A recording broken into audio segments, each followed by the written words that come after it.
Hi friends, ಎಲ್ಲರಿಗೂ ಕನ್ನಡತಿ ಅಡುಗೆ ಚಾನಲ್ಗೆ ಸ್ವಾಗತ. ಇವತ್ತು ನಾನೊಂದು ಕರಿ ಹೇಳ್ತಾ ಇದ್ದೀನಿ. ನೀವು ಅದನ್ನು ಬೇರೆ ಬೇರೆ ರೀತಿಯಲ್ಲಿ ಮಾಡಿರ್ತೀರ. ಬಟ್ ಇವತ್ತು ನಾನು ಈಸಿ ಮತ್ತು ಟೇಸ್ಟಿಯಾಗಿ ಮಾಡ್ಕೊಳ್ಳುವಂಥ ಹೊಸ ರೆಸಿಪಿ ಹೇಳ್ತಾ ಇದ್ದೀನಿ. ಮತ್ತು ನಾನು ಇದರಲ್ಲಿ ಮೊಸರು ಯೂಸ್ ಮಾಡಿ ಡಿಫ್ರೆಂಟ್ ಸ್ಟೈಲಲ್ಲಿ ಮಾಡತ್ತೀನಿ ರೀ.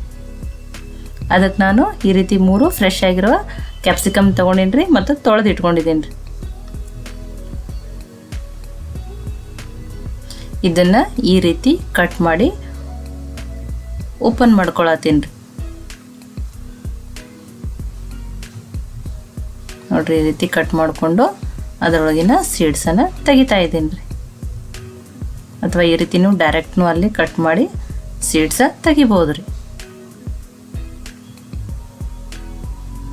ನೋಡ್ರಿ, ಒಮ್ಮೆಲೆ ತೆಗೆದು ರೆಡಿ ಮಾಡಿ ಇಟ್ಕೊಂಡಿದ್ದೀನಿ ರೀ.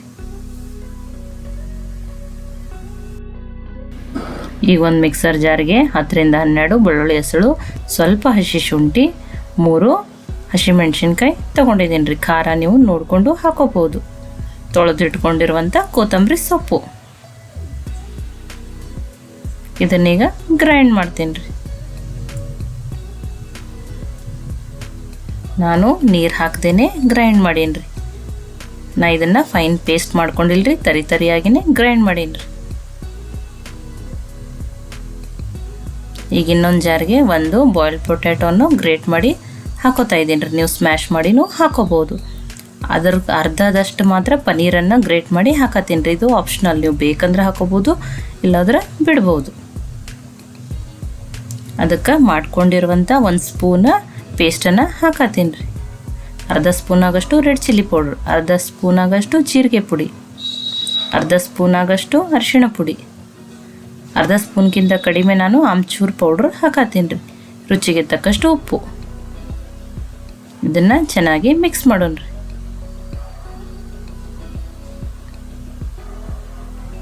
ನೀವು ಪನ್ನೀರ್ ಬಿಟ್ಟು ಬರೀ ಪೊಟ್ಯಾಟೋನು ಯೂಸ್ ಮಾಡಿಕೊಂಡು ಮಾಡ್ಬೋದು ರೀ. ನೋಡಿರಿ, ಈ ರೀತಿ ರೆಡಿ ಆಗ್ಯದ ರೀ. ಈಗ ಕಟ್ ಮಾಡ್ಕೊಂಡಿರುವಂಥ ಕ್ಯಾಪ್ಸಿಕಮ್ದಲ್ಲಿ ನಾನು ಇದನ್ನು ಸ್ಟಫಿಂಗ್ ಮಾಡ್ತೀನಿ ರೀ. ಇದಕ್ಕೆ ನಾನು ಒಂದು ಸ್ವಲ್ಪ ಕಡಲೆ ಹಿಟ್ಟು ಯೂಸ್ ಮಾಡಿ ಈ ರೀತಿ ಬೈಂಡ್ ಮಾಡತ್ತೀನಿ ರೀ. ಇದರಿಂದ ಗ್ರೇವಿ ಒಳಗಿನ ಸ್ಟಫಿಂಗ ಹೊರಗೆ ಬರಬಾರ್ದು ಅಂತ ಹೇಳಿ ಈ ರೀತಿ ಮಾಡ್ಕೊಂಡಿದ್ದೀನಿ ರೀ. ನೋಡಿರಿ, ಈ ರೀತಿ ಒಮ್ಮೆಲೆ ಎಲ್ಲನೂ ರೆಡಿ ಮಾಡಿ ಇಟ್ಕೊಂಡಿದ್ದೀನಿ ರೀ. ಈಗ ಇನ್ನೊಂದು ಬೌಲ್ಗೆ ಅರ್ಧ ಕಪ್ ಆಗಷ್ಟು ಮೊಸರು ತೊಗೊಂಡಿದ್ದೀನಿ ರೀ. ಅರ್ಧ ಸ್ಪೂನ್ ಆಗಷ್ಟು ರೆಡ್ ಚಿಲ್ಲಿ ಪೌಡ್ರ್, ಅರ್ಧ ಸ್ಪೂನ್ ಆಗಷ್ಟು ಜೀರಿಗೆ ಪುಡಿ, 1 ಸ್ಪೂನ್ ಆಗಷ್ಟು ಕಿಚನ್ ಕಿಂಗ್ ಮಸಾಲ ಹಾಕ್ತಾಯಿದ್ದೀನಿ ರೀ. 1 ಸ್ಪೂನ್ ಆಗಷ್ಟು ಇನ್ನೊಂದು ಸ್ವಲ್ಪ ಪೇಸ್ಟ್, ಅರ್ಧ ಸ್ಪೂನ್ ಆಗಷ್ಟು ಇದು ಹವೇಜ್ ಪುಡಿ. ಇದನ್ನು ಈಗ ಚೆನ್ನಾಗಿ ಮಿಕ್ಸ್ ಮಾಡೋಣ ರೀ. ಯಾವುದೇ ರೀತಿ ಗಂಟಿರ್ಲಾರ್ದಂಗೆ ಇದನ್ನು ನೀಟಾಗಿ ಮಿಕ್ಸ್ ಮಾಡೋಣ ರೀ. ಇನ್ನೊಂದು ಪ್ಯಾನ್ಗೆ ಅದನ್ನು ಸ್ಟಫ್ ಮಾಡ್ಕೊಂಡಿರೋಂಥ ಕ್ಯಾಪ್ಸಿಕಮ್ ಹಾಕಿ 1 ಸ್ಪೂನ್ ಆಯಿಲ್ ಹಾಕಿ ಇದನ್ನು ಈಗ ಹುರಿತೀನಿ ರೀ. ಗ್ಯಾಸ ಹೈ ಫ್ಲೇಮ್ದಾಗ ಇರಲಿ ರೀ. ಇದ್ರದ್ದು ಕ್ರಿಸ್ಪಿನೆಸ್ ಹೋಗಬಾರ್ದು ರೀ, ಸ್ವಲ್ಪ ಫ್ರೈ ಆದ್ರೆ ಸಾಕ್ರಿ. ನೋಡ್ರಿ, ಈ ಥರ ಬ್ಲ್ಯಾಕ್ ಸ್ವಲ್ಪ ಡಾಟ್ಸ್ ಬಂದರೆ ಸಾಕ್ರಿ.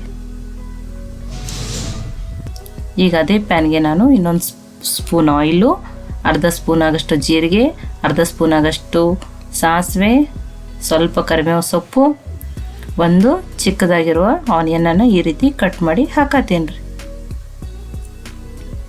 ಇದು ಹಸಿ ವಾಸನೆ ಹೋಗಿ ಕಲರ್ ಚೇಂಜ್ ಆಗಬೇಕ್ರಿ.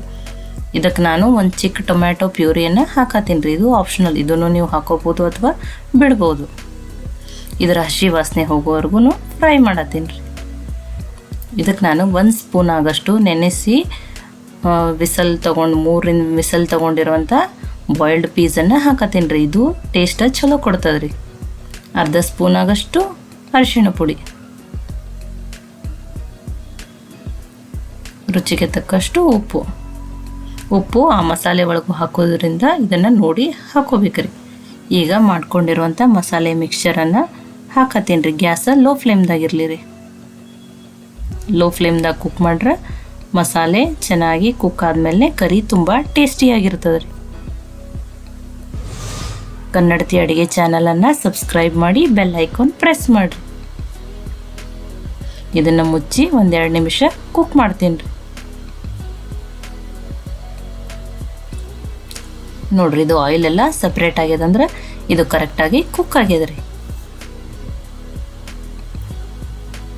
ಅದಕ್ಕೆ ಒಂದು ಅರ್ಧ ಬೌಲ್ ಆಗಷ್ಟು ಅದೇ ಮಸಾಲೆ ಬಟ್ಲು ಒಳಗನೆ ನೀರು ಹಾಕಿ ನೀರನ್ನು ಆ್ಯಡ್ ಮಾಡ್ಕೊಳತ್ತೀನಿ ರೀ. ಗ್ರೇವಿ ನೀವು ನೋಡಿ ಮಾಡ್ಕೋಬೋದು. ಈಗ ಇದು ಬಾಯ್ಲ್ ಆಗತ್ತದ್ರಿ. ಇದಕ್ಕೆ ಕ್ಯಾಪ್ಸಿಕಮ್ ಆ್ಯಡ್ ಮಾಡತ್ತೀನಿ ರೀ.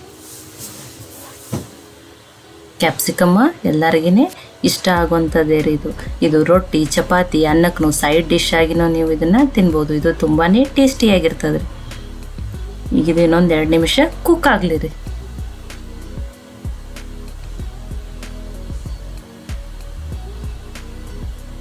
ಈಗ ಇದು ಕುಕ್ ಆಗಿದ್ರೆ ಇನ್ನೊಂದು ಸ್ವಲ್ಪ ಫ್ಲೇವರ್ಗೆ ನಾನು ಕಸೂರಿ ಮೆಂತ್ಯನ್ನು ಈ ರೀತಿ ಕೈಯಲ್ಲಿ ಕ್ರಷ್ ಮಾಡಿ ಹಾಕತ್ತೀನಿ ರೀ.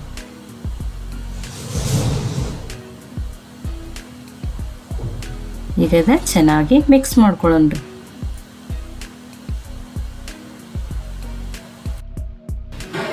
ಈಗ ಇದು ಪರ್ಫೆಕ್ಟಾಗಿ ಕುಕ್ ಆಗ್ಯದ್ರಿ. ಈ ರೆಸಿಪಿ ನಿಮ್ಗೆ ಇಷ್ಟ ಆಗಿದ್ರೆ ಲೈಕ್ ಮಾಡಿ, ಶೇರ್ ಮಾಡಿ, ಕಮೆಂಟ್ ಮಾಡಿರಿ. ಇದನ್ನು ನೀವು ಖಂಡಿತ ಟ್ರೈ ಮಾಡಿ. ಮತ್ತೆ ಒಳ್ಳೆ ರೆಸಿಪಿ ಜೊತೆ ಸಿಗೋಣ್ರಿ. ಎಲ್ಲರಿಗೂ ಧನ್ಯವಾದಗಳು.